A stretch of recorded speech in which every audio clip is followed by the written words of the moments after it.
तो coordination compound की stability solution में मेजर की जाती है।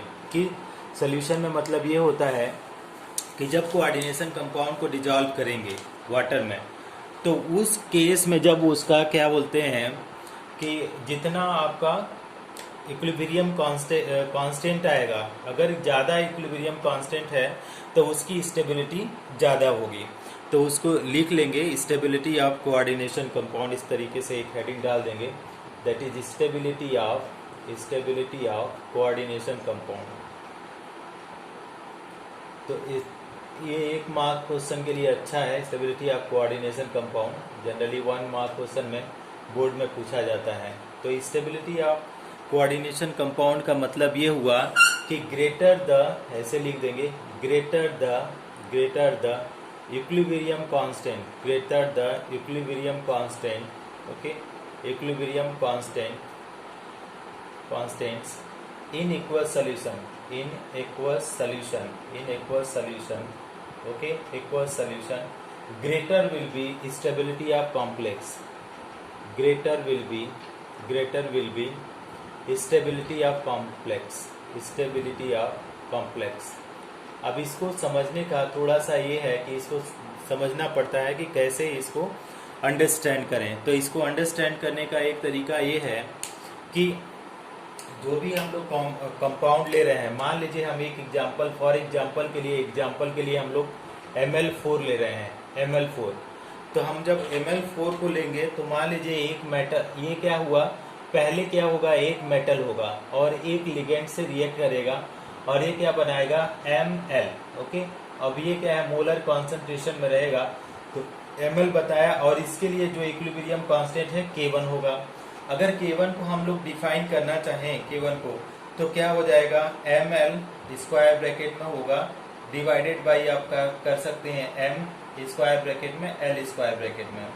यहाँ पे भी स्क्वायर ब्रैकेट में कर सकते हैं, लेकिन हम नहीं कर रहे हैं क्योंकि ये क्या है, अभी इनिशियल स्टेट में है, तो अभी मोलर कॉन्सेंट्रेशन के फॉर्म में नहीं है। अच्छा, दूसरे सुनाई दे रहा है आप लोगों को? हाँ, अच्छा, जब हम लोग दूसरे स्टेप की बात करेंगे, तो क्योंकि हम लोग कॉम्प्लेक्स Ml4 लिए हैं, तो ये क्या होता है, स्टेप बाय स्टेबिलिटी कॉन्सेप्ट में, स्टेप बाय स्टेबिलिटी हम लोग मेजर करते हैं।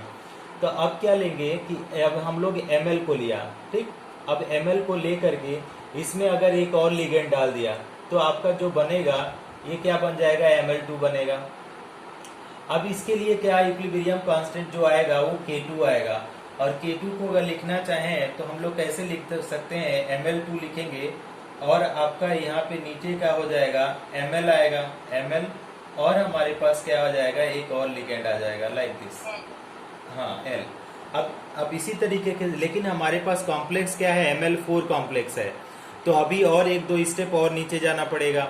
तो अगर मान लीजिए हम इसको अब लिए, तो इसी में Ml2 लिया और इस Ml2 में हमने क्या किया, एक और लिगेंड ले लिया, तो आपका क्या बन जाएगा, ये बनेगा Ml3, ठीक है।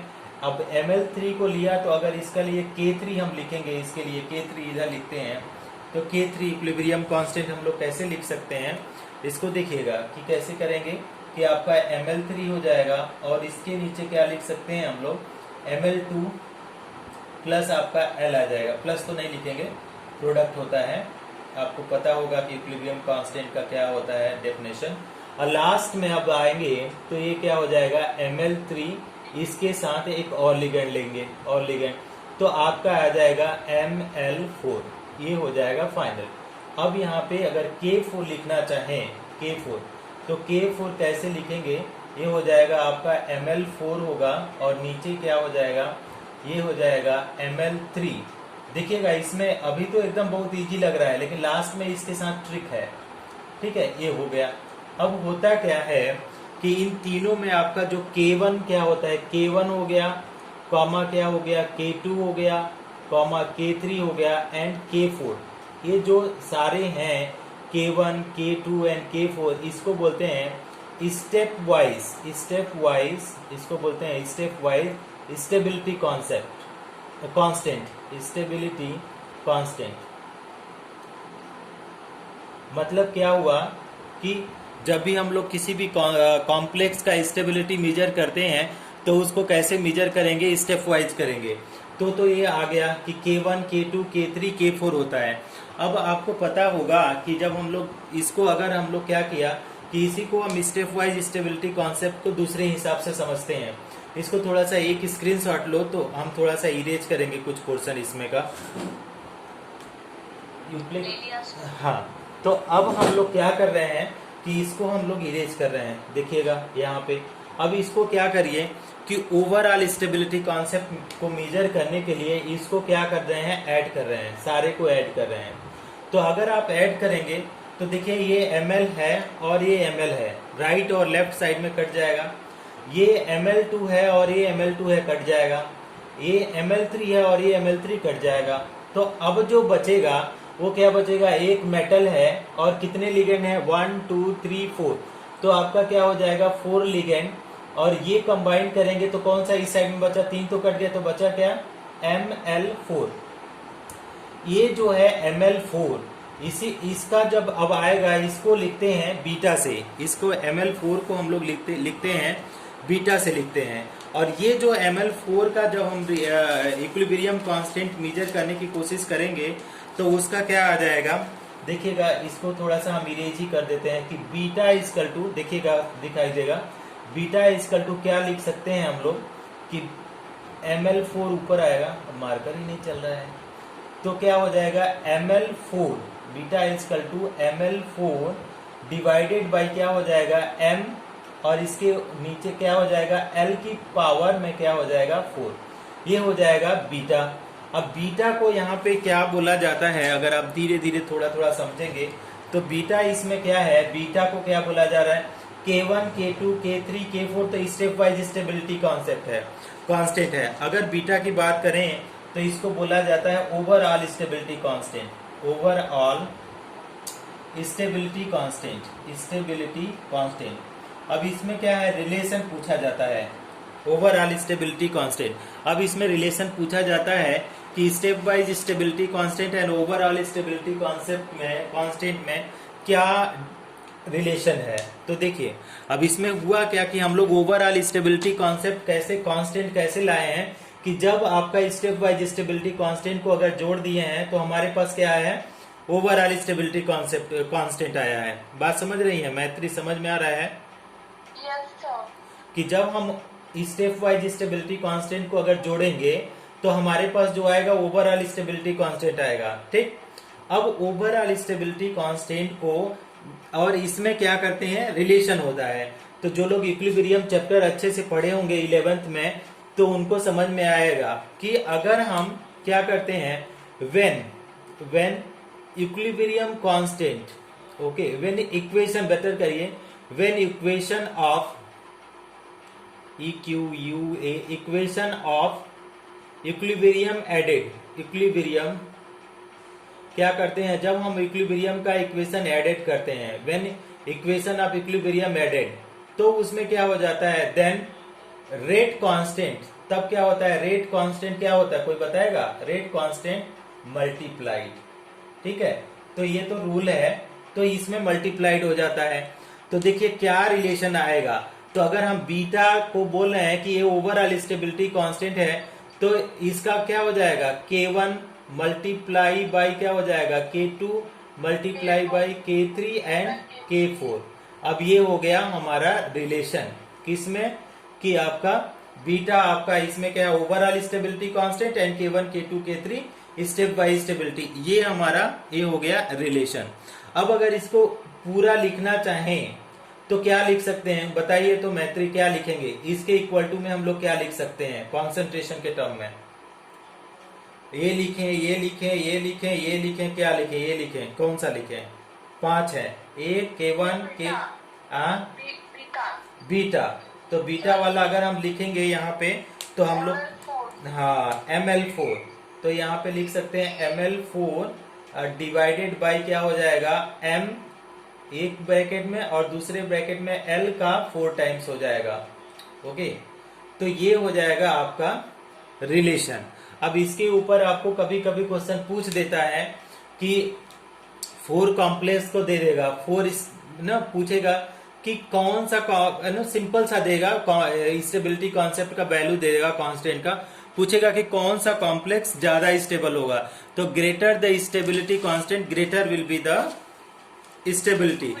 हाँ, या तो आप ग्रेटर इक्विलिब्रियम कांस्टेंट बोलिए, greater the equilibrium constant greater will be the stability. अब थोड़ा सा एक स्मॉल टॉपिक बचे हैं, कॉम्पिटेटिव टॉपिक अभी बचे हैं, अभी जॉन टेलर इफेक्ट बनाया है, ट्रांस इफेक्ट, ये सब पढ़ेंगे, लेकिन सीबीएसई के लिए आज ये खत्म हो जाएगा, ये लास्ट टॉपिक था। एक थोड़ा सा एप्लीकेशन है, एप्लीकेशन पढ़ करके इसको खत्म करेंगे। इरेज कर दूं, इसको समझ में आ गया है?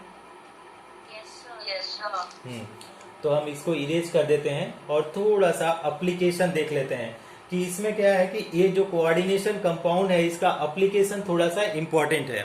कहाँ पे एप्लीकेशन इंपॉर्टेंट है उसको भी देख लीजिए कि इसमें कभी कभी ये जेई में एडवांस तक में यहाँ से क्वेश्चन पूछा गया है, तो इसको थोड़ा सा ध्यान से पढ़ लेंगे आप लोग एनसीईआरटी बुक से। एप्लीकेशन ऑफ क्या बोलेंगे, coordination compound, application of coordination compound.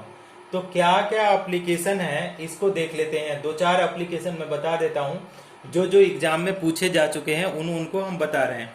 पहला है कि आपका हार्डनेस ऑफ वाटर, ओके, कि इट इज यूज्ड, ओके। तो कौन सा coordination compound hardness of water को मेजर करने में होता है, इसको बोलते हैं Na2 और EDTA, ethylene diamine tetraacetate, ethylene diamine टेट्राएसीटेट।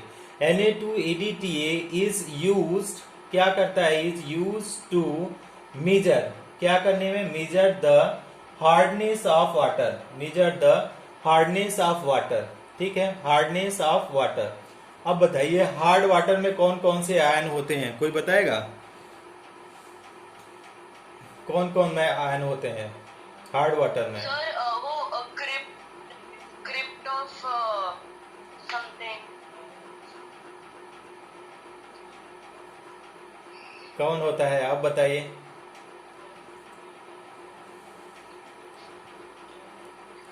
Sir calcium H2O plus Ca। हाँ, ओके, ये ठीक बता रही हैं। तो हार्ड ईडीटी ये तो यूज होता है, is use to measure the hardness of water. Hard water में क्या है, कैल्शियम और मैग्नीशियम होता है। तो कैल्शियम मैग्नीशियम कितना है ये सोडियम से रिप्लेस करने से पता चलता है, तो ये ध्यान देंगे। और दूसरा है आपका जो वेरी इंपॉर्टेंट है, ये पूछा है नीट में 2016 में, कि एक होता है सिस्प्लेटिन। अब ये बायो में भी आप पढ़ सकते हैं। सिस्प्लेटिन क्या है, ये प्लेटिनम का कॉन्सेप्ट कंपाउंड है, प्लेटिनम कॉम्प्लेक्स है, सिस है, ट्रांस नहीं है, तो प्लेटिनम कॉन्सेप्ट है, कॉम्प्लेक्स है, प्लेटिनम कॉम्प्लेक्स, प्लेटिनम कॉम्प्लेक्स। अब ये कहाँ पे होता है, used in removing tumour, use in removing tumour. अब देखिए अब इसका कितना बड़ा एप्लीकेशन है कि ट्यूमर को रिमूव करने में आपका सिस्प्लेटिन यूज होता है। अब तीसरा चीज है कि आपका विटामिन जो है, थर्ड जो है साइनोकोबालामिन करके है, विटामिन B12 ना, विटामिन क्या है, B12 है। इसमें एक बार क्वेश्चन ये पूछा गया है कि कौन सा कोऑर्डिनेशन कंपाउंड का कौन सा वो पाया जाता है मेटल, तो इसमें कोबाल्ट पाया जाता है, ध्यान देंगे। तो इसका जो पूरा नाम होता है उतना उसको तो नहीं आप लिखेंगे, उसे साइनोकोबालामिन बोला जाता है, CYANO, साइनोकोबालामिन। तो ये तो विटामिन B12 की बात है कि इसमें कोबाल्ट का कैटलिस्ट पाया जाता है। अगर आप लोगों से दूसरा चीज अगर पूछा जाए कि आपका, अगर ये पूछ लेते हैं आपकी हीमोग्लोबिन जैसे हो गया आपका हीमोग्लोबिन, तो आपका हीमोग्लोबिन में कौन सा ट्रांजिशन मेटल पाया जाता है, हीमोग्लोबिन, हीमोग्लोबिन, हाँ, आयरन पाया जाता है। तो आयरन यहाँ पे क्या काम करता है कि ये कैरियर का करता है, कि क्या करता है कि इसमें भी पूछा जाता है कि which metal present in the haemoglobin. तो आयरन भी क्या करता है कि ये भी ट्रांसपोर्ट में वेरी यूजफुल होता है। अब एक पांचवा पॉइंट है that is also quite important, कि अगर हमारे जैसे कहीं कहीं पानी आप देखते हैं कि वहां पे लेड की इम्प्योरिटीज होती है वाटर में, तो वहां पे हम लोग केन वाटर यूज करते हैं, ग्राउंड वाटर नहीं यूज करते हैं। तो जो लेड की पॉइजनिंग होती है, जैसे अमेठी वगैरह कभी आप देखेंगे यूपी वगैरह के कई जगह है, कई जगह है, तो वहां पे क्या होता है, लेड की पॉइजनिंग होती है। अगर किसी के शरीर में लेड की पॉइजनिंग हो गई तो उसको कैसे रिमूव करना है, उसके लिए भी कोऑर्डिनेशन कंपाउंड यूज किया जाता है। तो उसमें क्या बोलता है, ऐसे इसका पॉइंट है कि आपका लेड पॉइजनिंग है ना, लेड पॉइजनिंग जो है, कि lead poisoning is removed by, किसके द्वारा रिमूव किया जाता है, रिमूव्ड बाय किसके द्वारा, ईडीटीए। ठीक है, ये भी लेड की पॉइजनिंग हम लोग रिमूव करते हैं, कितने, ईडीटीए। ईडीटीए का फुल फॉर्म आप लोग ध्यान से देंगे, ईडीटीए का क्या होता है, ethylene diamine, ethylene diamine, okay, tetra ethyl, okay, या ethyl acetate, ethyl diamine tetra ethyl acetate, ये जा करके हम लोगों का होता है ईडीटीए। तो ईडीटीए का भी बहुत ज्यादा एप्लीकेशन है। अगर दूसरा एप्लीकेशन अगर हम लोग देखना चाहें, एक आध और एप्लीकेशन अगर हम लोगों को मिल जाए, ज्यादा तो नहीं है। अब देखिए जैसे NiCO4 है, आप लोग खुद से बताइएगा कि हम लोग जब पढ़ रहे थे कि वो वाला प्यूरिफिकेशन ऑफ कंपाउंड पढ़ रहे थे, तो वहां पे आपका आया था NiCO4 आया था। तो कौन सा कंपाउंड को अगर हम लोग 6 पॉइंट लिखें, तो आपका एक था NiCO4।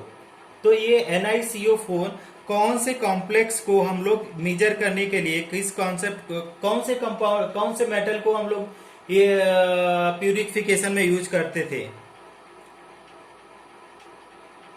Is used in purification या रिफाइनिंग ऑफ किस मेटल के, रिफाइनिंग ऑफ निकल। हम लोग दो पढ़े थे, वन आर्कल प्रोसेस और मॉन्ड प्रोसेस हम लोग पढ़े थे। ठीक है, तो वहां पे देख ले रहे थे कि टाइटेनियम और जर्कोनियम को हम लोग पढ़ रहे थे कि आयोडीन से कर रहे थे, और आपका निकल का कैसे कर रहे थे, इसमें ये कर रहे थे कि निकल था और निकल को क्या कर रहे थे कि 4CO से रिएक्ट करते थे, तो आपका क्या बना देता था, NiCO4 बना रहता, और उसको थोड़ा हाई टेम्परेचर पे हीट कर दे तो आपका निकल का प्योर बन रहा था और 4CO अलग हो जाता था। ये क्या हो जाता था, वेरी वेरी प्योर में आता था। नहीं समझ, नहीं कुछ याद आ रहा है यहाँ पे, मैत्री समझ में आ रहा, कुछ याद आ रहा है ये Yes, sir. कि Then, हाँ, टाइटेनियम का ये बोल रहे थे, टाइटेनियम का कैसे कर रहे थे, तो टाइटेनियम था उसमें I2 से हीट कर रहे थे, तो TiO4 बन रहा था, उसको थोड़ा सा हाई टेम्परेचर पे डिकम्पोज करते थे तो प्योर Ti बन गया था, प्योर Ti प्लस 2I2 हो गया, हो जा रहा था, अलग हो रहा था। तो आपका NiCO4 है वो क्या है, use in the refining of निकल के रिफाइनिंग में भी हम लोग इसको क्या करते हैं, यूज करते हैं। अच्छा, नेक्स्ट पॉइंट एक और था है जो बार बार पूछा गया है, कौन सा पॉइंट, एक पूछा जाता है विल्किंसन कैटलिस्ट। ठीक है, ये बहुत ज्यादा इंपॉर्टेंट है कि विल्किंसन कैटलिस्ट की यहाँ पे यूज होता है। ये 11th में दिया गया है, हालांकि एनसीईआरटी में नहीं है, लेकिन पोर्शन 11th में पढ़ाया जाता है। तो आपका विल्किंसन कैटलिस्ट एक होता है, आप लोग बताइए कहाँ पे यूज होता है। 7 पॉइंट है आपका विल्किंसन कैटलिस्ट है। ये भी क्या है कि ये आपका ये है विल्किंसन कैटलिस्ट, ये कोऑर्डिनेशन कंपाउंड है। ओके, ये पैलेडियम का कोऑर्डिनेशन कंपाउंड है, जिसमें हम लोग क्या करते हैं कि विल्किंसन कैटलिस्ट में पैलेडियम का क्या है, कोऑर्डिनेशन कंपाउंड है। और इस केस में होता क्या है कि हाइड्रोजिनेशन में यूज होता है ये विल्किंसन कैटलिस्ट। अब इसका क्या करता है, एग्जाम में आपका फार्मूला पूछा जाता है विल्किंसन कैटलिस्ट का। तो इसका क्या होता है कि RH होता है रोडियम, इसके बाद PPH3, ओके, PPH3, इसका 3 टाइम्स होता है Cl, ओके, रोडियम का catalyst, not palladium, it is the catalyst of rhodium, RH PPH3 Cl। अगर इसका फुल नाम लिखना चाहें, आपका नाम छोड़ दीजिए, जरूरी नहीं है। तो ये हो गया आपका विल्किंसन कैटलिस्ट, आप लोग याद रखेंगे RH PPH3 Cl। और इसका क्या बोल रहा है, यूज्ड इन, कहाँ यूज किया जाता है, used in the hydrogenation of कहाँ पे पूछा जाए, हाइड्रोजिनेशन ऑफ एल्कीन। अब ये क्वेश्चन जो पूछा गया है ये एडवांस में भी पूछा गया है, एक बार एडवांस में भी पूछा गया है, जेई एडवांस में भी, और नीट में भी ये क्वेश्चन आया है। नीट में एक और भी क्वेश्चन आया हुआ है, उसको हम लोग लिख देते हैं, हम बता देते हैं। 8th पॉइंट, उसमें जो नीट में क्वेश्चन पूछा गया है वो क्या पूछा गया है, जिगलर नाटा कैटलिस्ट, जिगलर नाटा कैटलिस्ट ये वाला पूछा गया है। तो जिगलर नाटा कैटलिस्ट, एक तो फॉर्मूला ही केवल पूछा गया है, ZIE ना, ZIEGLER, जिगलर नाटा कैटलिस्ट, NATTA, ये सब फार्मूला है, छोटे छोटे पॉइंट है, एनसीईआरटी में दिया है, जो कि आपको मेमोरी में हमेशा रखना है, अदरवाइज ये एग्जाम में मिस हो जाता है।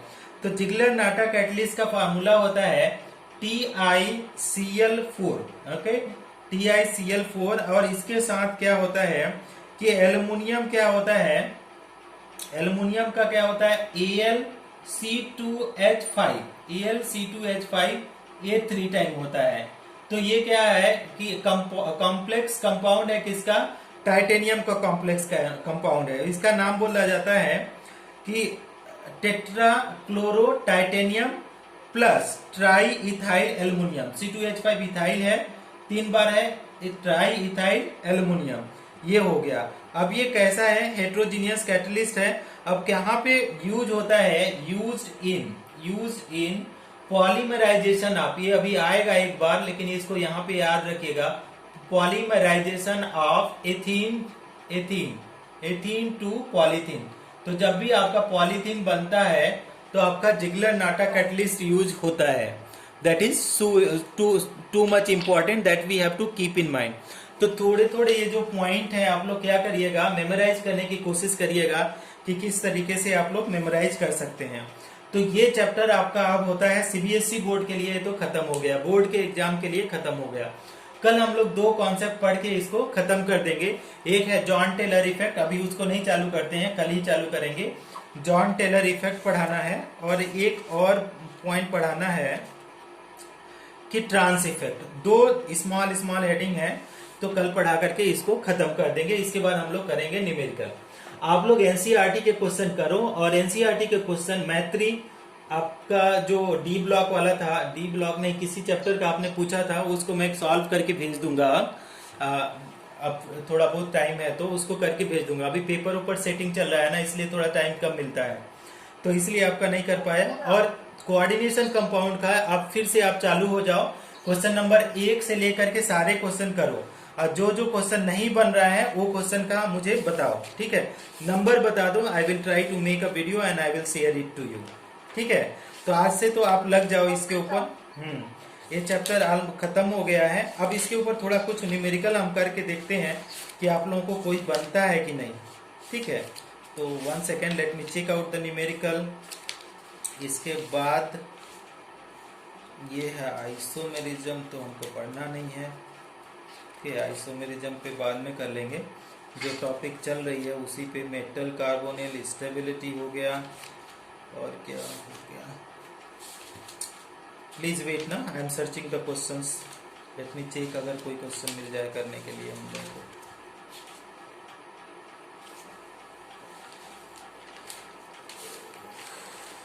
ये है 76। आप लोगों के पास अगर बुक होगा तो आप लोग यूज भी कर सकते हैं। क्वेश्चन नंबर हम देख रहे हैं 76। आप देखिए क्वेश्चन नंबर 76 इजी सा क्वेश्चन है, देखते हैं कौन कौन कर लेता है। तो 76 में क्वेश्चन दिया है, देखिएगा क्वेश्चन नंबर 76 देखते हैं। हम आप लोगों को पूछते हैं 1 बाय 1, देखते हैं कौन। पेज नंबर है, ये नीट का बुक है, नीट का बुक 212, नीट का बुक है 212। हम आपको क्वेश्चन दे देंगे मैत्री, आपके पास अगर बुक नहीं होगा तो देखिए क्या बोल रहा है। क्वेश्चन दिया है द शेप ऑफ, आंसर देख के मत बताइएगा क्योंकि रीजन पूछेंगे। The shape of the complex species will be, complex is square planar, square planar. तो स्क्वायर प्लेनार की बात कर रहे हैं किसके केस में, इफ कोऑर्डिनेशन नंबर इज, क्या बोल रहा है, इफ कोऑर्डिनेशन नंबर इज, कितना कोऑर्डिनेशन नंबर होगा तो उसका क्या हो जाएगा कि स्क्वायर प्लेनार आएगा। 4 है ऑप्शन में, पहला तो 2 है, फर्स्ट ऑप्शन 2, 6, 5 एंड 4। युक्ता कौन सा आंसर होगा। अगर हम लोग बोले कि स्क्वायर प्लेनार तो कब आएगा, कितना कोऑर्डिनेशन नंबर होगा तो स्क्वायर प्लेनार आएगा? 4. 4 आएगा। मैं खुशी क्लियर है ये वाला? Yes, sir. हाँ, तो अगर आपका कोऑर्डिनेशन नंबर 4 है, ठीक है, अगर मान लीजिए हमारे पास कोऑर्डिनेशन नंबर 4 है, तो आपके दो कॉम्प्लेक्स बन रहे थे कोऑर्डिनेशन नंबर 4। तो कोऑर्डिनेशन नंबर 4 में हम लोग देखे थे, पहला तो आप लोगों ने बता ही दिया कि स्क्वायर प्लेनार हुआ। तो स्क्वायर प्लेनार में क्या था कि कोई भी मेटल है और उसके चारों तरफ 4 लिगेंड जुड़ जाएंगे इस तरीके से। तो ये हो गया। और एक और हम लोगों को बताया था कि ये वाला होता है कि स्ट्रांग फील्ड के लिए होता है। अगर वीक लिगेंड है तो आपका क्या होता है, वो टेट्राहाइड्रल हो जाता है, टेट्राहाइड्रल। लेकिन वो डिपेंड करता है, वो डिटेल में करके देखना होता है। तो आपका एक एम हो जाएगा L L A B L और ए बी।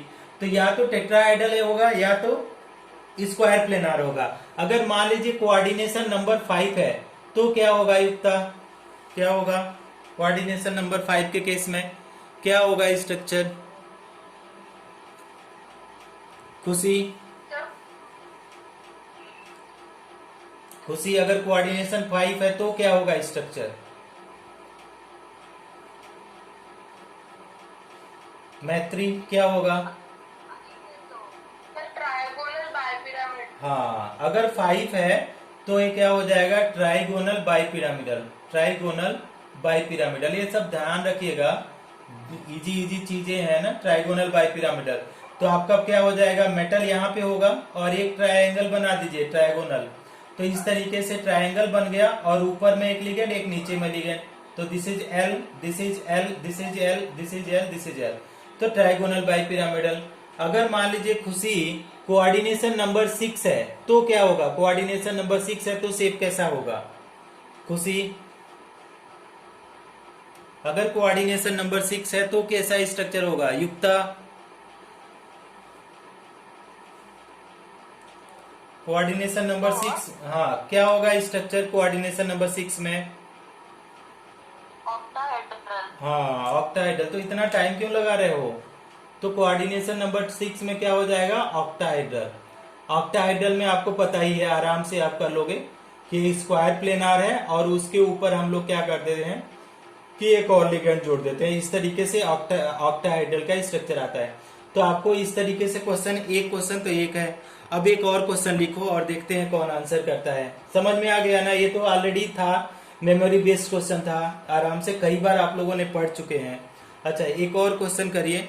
हम आज टेस्ट लेंगे आप लोगों का ना, अभी हम पेपर दे देंगे, आप दिन भर में कभी भी सॉल्व करना। अभी क्लास 10:30 बजे मैं दूंगा, इसके बाद दिन भर में कभी भी सॉल्व करना आप लोग। Question number 76। अब 76 क्वेश्चन नंबर में क्या है, which of the following is outer orbital complex? बताइएगा अभी, which of the following is outer orbital complex? Outer orbital complex, पहले तो आप मतलब बताइएगा कि आउटर ऑर्बिटल कॉम्प्लेक्स का मतलब क्या है और फिर आंसर बताइएगा। पहला है आपका CO। जब भी आप आंसर करें तो आपको पता होना चाहिए कि उसका एक्सप्लेन भी करना पड़ेगा। तो आपका COF6 है। नेक्स्ट है आपका CuH2O है, ये भी 6 टाइम है और इसके ऊपर कितना चार्ज है, 2 का प्लस है। और तीसरा ऑप्शन है CO और NH3 है, ये कितना टाइम है, 6 टाइम है और इसके ऊपर भी +2 चार्ज है। अच्छा, एक और है आपका बोथ 1 एंड 2, बोथ 1 एंड 2। अब इसके लिए बताइए, ये A नंबर ऑप्शन है, ये B नंबर ऑप्शन है, ये C नंबर ऑप्शन है। अब आपको एक नोट मैंने लिखवाया था, क्या लिखवाया था नोट करके, उसको भी ध्यान देंगे।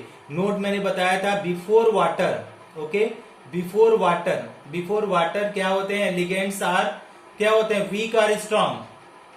Ligands weak. वेरी गुड, किसने बताया? सुपर।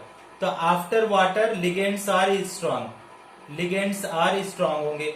अब हमको क्या जानना है, ध्यान दीजिएगा कि इसमें हमको बताना है। अच्छा, एक और चीज बताइए कि आउटर ऑर्बिटल कॉम्प्लेक्स का क्या मतलब है? आउटर ऑर्बिटल कॉम्प्लेक्स, इसका क्या मतलब है? आउटर ऑर्बिटल, अभी हम जिससे पूछेंगे वही बताएगा कि आउटर ऑर्बिटल कॉम्प्लेक्स का मतलब 4D यूज होगा या 3D यूज होगा? कौन बताएगा? खुशी और युक्ता, कौन बताएगा? आउटर ऑर्बिटल कॉम्प्लेक्स में कौन सा यूज होगा, 4D या 3D? सुपर। कौन बताया, किसने बताया? खुशी। खुशी। खुशी तो यार वेरी गुड। तो ये 4D होगा। अब देखिए 4D कब यूज होता है? When no pairing. When no pairing, जब पेयरिंग नहीं होगा, जब पेयरिंग नहीं होगा तो 4D यूज होगा। जब अगर पेयरिंग नहीं होगा तो कौन सा होगा? 4D यूज होगा। 3D कब होगा? When pairing takes place. When pairing होगा, when pairing takes place, pairing takes place. ध्यान से समझेंगे, व्हेन पेयरिंग टेक्स प्लेस। अगर हम लोग इसमें होता है DSP3 और ये होता है ना D2SP3, इसमें क्या होता है? SP3D2।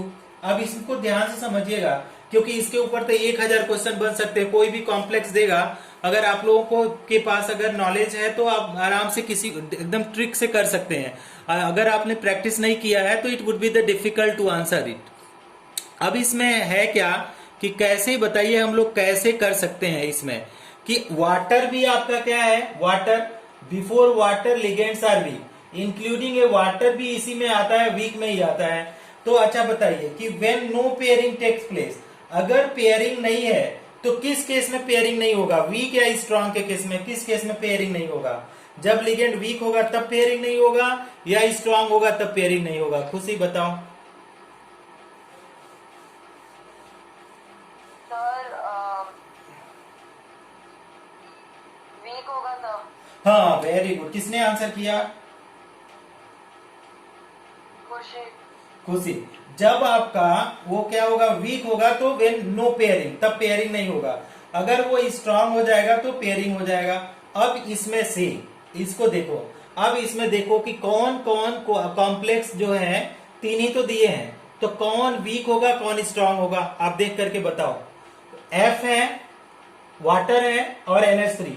वाटर को तो मैंने पहले बना दिया कि ये वीक है, वाटर वीक है। अब आपके पास F और NH3 में बताना है कौन सा स्ट्रांग है।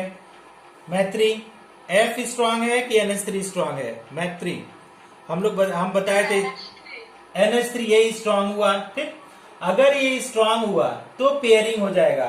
अगर स्ट्रांग है तो पेयरिंग हो जाएगा। अगर पेयरिंग हो गया तो कौन सा होगा? D2sp3। और D2sp3 मतलब ये क्या हो गया? इनर हो गया, इनर।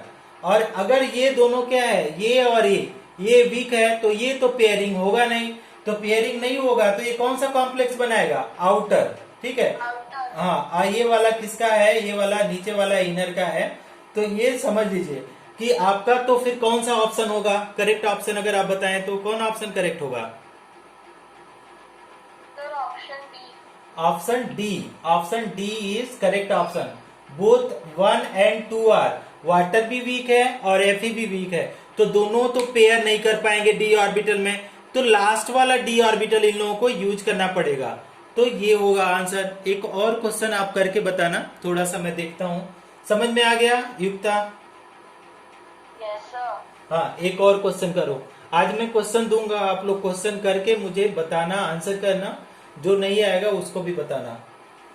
एक और क्वेश्चन करा रहे हैं, उसको आप लोग आंसर करके फिर आप लोग लॉग आउट हो जाइएगा और फिर मुझे पहले बता दीजिएगा कि विच इज द करेक्ट आंसर। तो पहला है आपका sp3d2। क्वेश्चन है 77, sp3d2 ये हाइब्रिडाइजेशन इज प्रेजेंट इन। देखिए बहुत इजी है, पिछले वाले क्वेश्चन पे ही बेस है। sp3d2 hybridisation is present in, किसमें प्रेजेंट है sp3d2? तो पहला है CO, आंख बंद करके भी आप बता सकते हैं। COF6 3- है और NiCO4 है, NiCO4।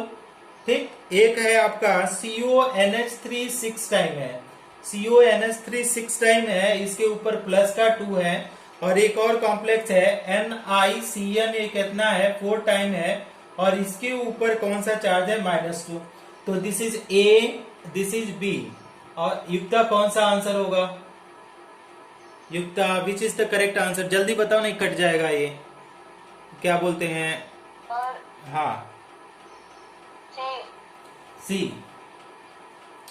देखो अभी बता रहे थे ना D2sp3, ये किसके केस में है? स्ट्रॉन्ग के केस में। जब स्ट्रॉन्ग लिगेंड होगा, पेयरिंग होगा, तो ये हो जाएगा D2sp3।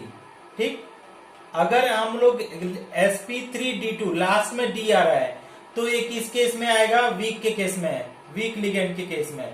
अब बताओ, अब युक्ता बताओ आंसर। खुशी? सर फर्स्ट वाला। फर्स्ट वाला, क्यों? वो ऐसे वो है ना, वीक है ना। हाँ, एफ इज वीक लिगेंड है।